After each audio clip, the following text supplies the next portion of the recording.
E aí, gente, começando aqui nossa jornada até o Oscar 2022, até o dia da premiação eu vou analisar a categoria com muita calma, muita frieza, para entendermos tanto a categoria em si, também como os filmes indicados, e aí a gente vai mensurando, né, criando o nosso termômetro aos poucos. Lembrando, tá? O vídeo de aposta sairá apenas na quinta-feira, que antecede o Oscar, né? Que esse ano será no dia 27 de março, um domingo. Coloque aí no seu calendário. Você que tem Alexa, coloca logo Alexa, lembrete para o dia 27 de março, Oscar. Espero ter ajudado vocês com esse lembrete aí, tá? Para abrir os trabalhos eu falarei sobre as categorias de fotografia, design de produção e edição. Então vamos lá aos trabalhos, mas já deixa o like aqui nesse vídeo e ajuda o meu trabalho a acontecer cada vez melhor. Partiu! Melhor edição, tá? Primeiro explicando, né? Edição é o que também chamamos de montagem aqui no Brasil. Essa categoria olha para como o filme foi finalizado, como as cenas foram organizadas e principalmente como isso ajuda a narrativa a acontecer. Eu vou dar um exemplo aqui do caso do Não Olhe Pra Cima, né, que está indicado nessa categoria esse ano. Ele fala muito sobre a nossa sociedade do espetáculo, e isso passa, hoje em dia, no caso, pelo consumo de vídeo e áudio em diferentes plataformas, de diferentes maneiras. Do nada, o filme joga uma cena que parece ter saído de um TikTok da vida, por exemplo, né? Ora ele vai lá num jornal num programa de TV um pouco mais formal, ora num pouco mais informal. E isso tudo está a favor da narrativa e também ajudando a narrativa a conversar sobre esses temas. Em Tic Tic Boom, o destaque é ficar indo e voltando, né? Passado, presente. Como a vida do protagonista meio que já tem feitos populares, assim, conhecidos, o filme transaciona entre detalhes e grandes acontecimentos. Ora ficamos confusos, mas é justamente a intenção para a gente entender a vida confusa de um artista, literalmente, né? A partir ali da sua própria confusão. King Richard usa o mesmo, né? Ele vai e vem, mas para nos colocar em um antes e depois um pouco mais pragmático. Eu acho que esse inclusive é o indicado menos merecedor aqui nessa categoria. Em Ataque dos Cães, o trabalho da edição é fazer caber o tanto de possibilidades de planos que a Jane Campion constrói para que essa narrativa funcione. Destaque para a cena da corda sendo trançada ali, né? E isso vai ficar mais evidente quando eu falar sobre a fotografia. Ela quer emular uma questão sexual, então a montagem trabalha de maneira a nos fazer perceber uma sequência de cenas, né? Várias ceninhas, fazendo representar um pouquinho ali um ato sexual, um ato de transa sem a transa.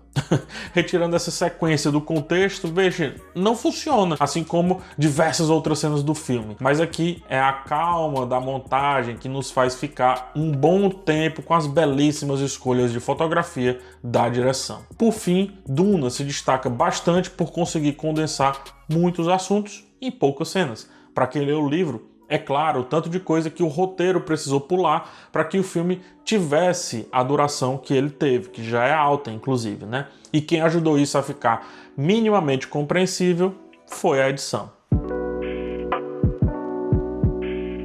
Categoria de melhor fotografia. A categoria de melhor fotografia olha para como o filme olha, ou seja, vamos falar de planos, né? Vamos falar dos movimentos de câmera, falar da cor, falar da luz. Tudo que foi capturado e foi transcrito pela lente é a fotografia de um filme. E eu trago essa categoria para análise depois de edição e antes de design de produção, porque eu acho que há uma conversa não tão próxima assim, mas há uma conversa entre essas três categorias e isso vai ficando óbvio aqui, né, nessa minha curadoria. A tragédia de Macbeth aparece aqui nessa categoria com um belíssimo trabalho de luz e sombra, principalmente. É estupendo o que o Bruno Del Bonel desenha ao trabalhar o forte contraste em um preto e um branco avassalador. É marcante demais e julgo que há aqui um merecimento não só de estar nessa categoria, como se fosse o caso ganhá-la. E é importante notar nesse filme os planos de poder, né, os grandes planos de poder, mas também os planos de submissão, né, de ausência desse poder,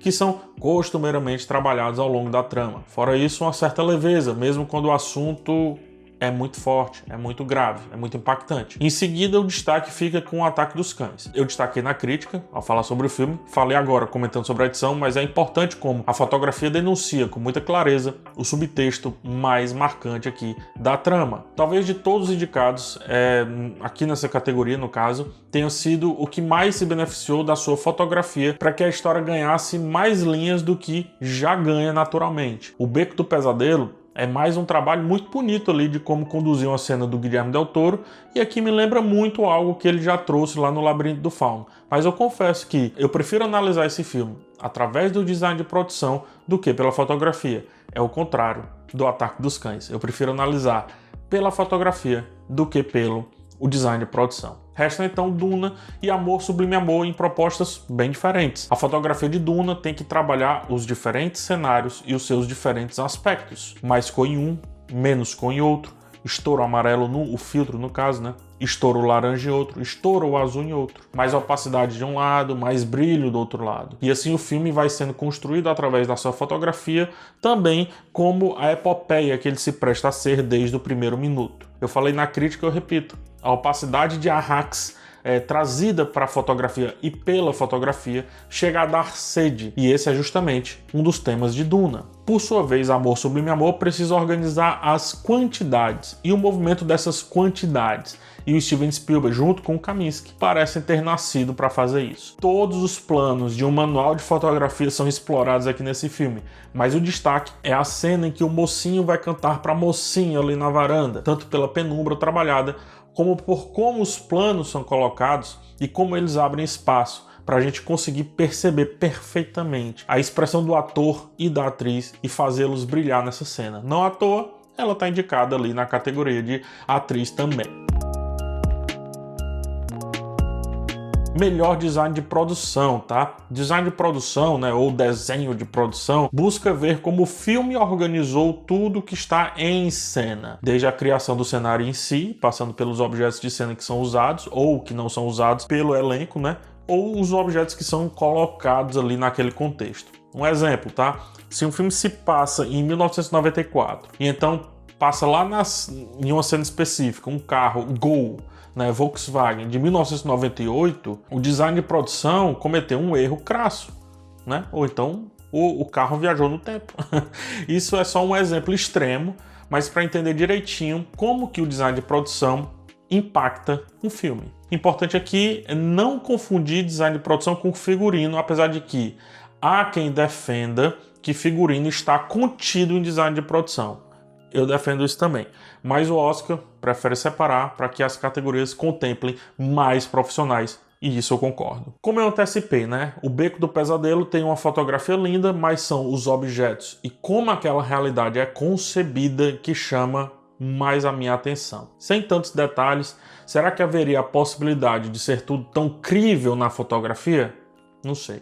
É a terceira vez que o Del Toro me faz questionar isso, porque antes ele fez isso em Labirinto do Fauno, agora ele fez em A Forma da Água, e Hellboy, de certa forma, ele também fez um pouco disso, né? Por sua vez, Duna tem um trabalho também maravilhoso. O design das naves é um absurdo de inovador e imprimir em realidade tanta coisa da obra original e tão bem, obviamente, é definitivamente um acerto muito grande. Eu acho, inclusive, um dos candidatos mais fortes aqui nessa lista. Ataque dos Cães precisou representar muito bem os elementos de época, uma vez que ele trata ali do final do faroeste americano. É uma data bem específica dentro de outra data bem específica. Aqui poderiam haver vários errinhos anacrônicos dos elementos, né, das coisas, dos cenários. Mas, segundo especialistas, até o fluxo da casa, onde tem algumas cenas, e também o fluxo lá no celeiro são perfeitos. Imagine então os grandes objetos que são trazidos e também são explorados na trama. Meu destaque por Ataque dos Cães se dá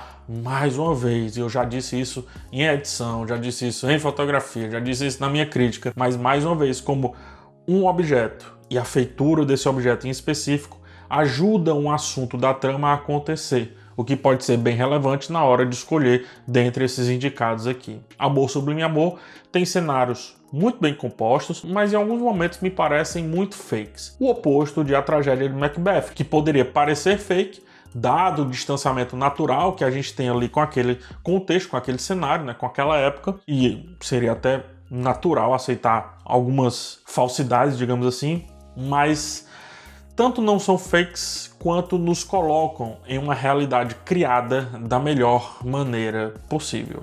É isso, gente. Semana que vem eu volto falando sobre 3 ou 4 categorias e aí até o Oscar eu vou fazendo esse tipo de vídeo e acredito que terei finalizado absolutamente todas as categorias. Eu espero ajudar vocês a compreenderem mais a premiação, as categorias em específico e mais do que isso, a curtir a noite do Oscar, né? Uma noite tão bacana para nós cinéfilos e cinéfilas.